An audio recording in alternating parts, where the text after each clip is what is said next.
Hello everyone, আমি miss Priyanka. আজকে আমি বানাতে চলেছি চিকেন বিরিয়ানি। সো দেখো তোমরা রেসিপিটা কিভাবে বানাচ্ছি। এটা একদম নর্মালি একদম ঘরোয়া টাইপের একটা আইটেম, মানে তোমার আমার কাছে ওরকম কিছু জিনিস নেই, তো আমি এমনি মানে নর্মাল ঘরোয়া টাইপেরই বানাচ্ছি। সো দেখো আগে আগে কিভাবে বানাই। এখানে প্রথমে আলুটাকে আমি সিদ্ধ করে নিয়েছিলাম, এখন সিদ্ধ করা আলুটাকে রিফাইন তেলে ফ্রাই করছি। তো এখানে আমার আলু ভাজাটা প্রায় কমপ্লিট হয়ে গেছে, এখন এগুলোকে তুলে নিই। এখন ফোড়নে দিচ্ছি কুচি করা পেঁয়াজ, তারপর তেজপাতা আর কিশমিশ। এখানে আমার পেঁয়াজগুলো ভাজা হয়ে গেছে, এখন মাংসগুলোকে এক এক করে ছেড়ে দিই।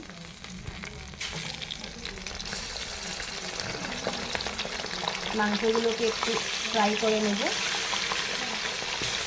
আমি এখানে মশলা সব একসাথে পেস্ট করে নিয়েছি, এখন সব দিয়ে দেবো। আপনারা তো জানেনই মাংসতে কী কী লাগে মশলা, তো তাই সব এখানে পেস্ট করে নিয়েছি একসাথেই আমি সব।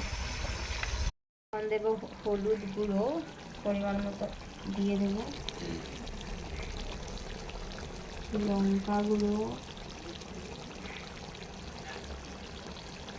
জিরে আর ধনিয়া। নুনটা আমি আগেই দিয়ে দিয়েছিলাম, তো ওটা নুনটা পরিমাণ মতো দিয়ে নেব।